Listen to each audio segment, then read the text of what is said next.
plus the moments from right here in Motown. What do you say to Congressman Delaney? You're wrong. This isn't funny. This is somebody who has health insurance and is dying. I do know, and I wrote the damn bill. I don't think the Democratic Party should be surprised that so many Americans believe yada, yada, yada. We're live asking the candidates from night one of the Democratic debates in Detroit why they deserve your vote. Senator Warren, what can you promise a Michigan voter? I can promise a Michigan voter. Can we stop? What can you promise the Michigan voter? Good morning, everybody. Welcome to Daybreak. It is 6 o'clock. I'm Casey Jones, live in Detroit. And I'm Lindsay McComo in Grand Rapids. Daybreak starts right now. From Wood TV, this is 24-hour News 8 Daybreak.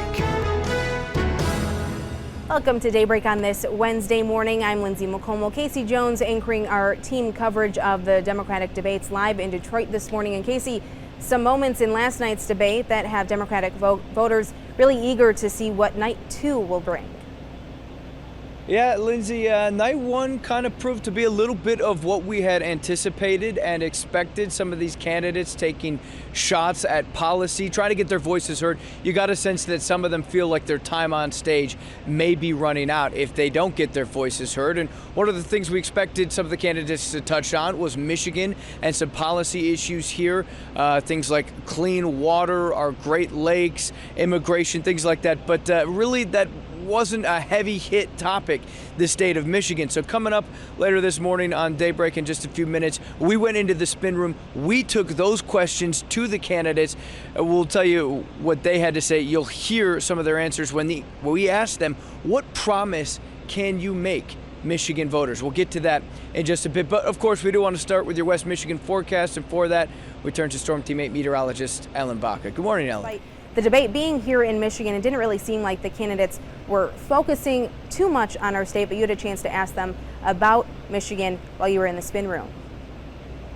Oh, yeah, we did, because, Lindsay, we know that the path to the White House comes through Michigan. I mean, that's why these candidates are here. That's why the debates are being held here, trying to appeal to Michigan voters, because for the first time since 1988, Michigan went red in the 2016 election when Donald Trump beat Hillary Clinton by just over 10,000 votes. Yet last night during the debate, the first time the word Michigan ever came up was at 8:42. That's a full 42 minutes into the debate, and it was by moderator Jake Tapper. The first time a candidate brought it up was about a half an hour later with John Delaney. So in that spin room afterwards, we asked the candidates, more specifically, face to face, what does your path look like? What does Michigan look like in your path to the White House?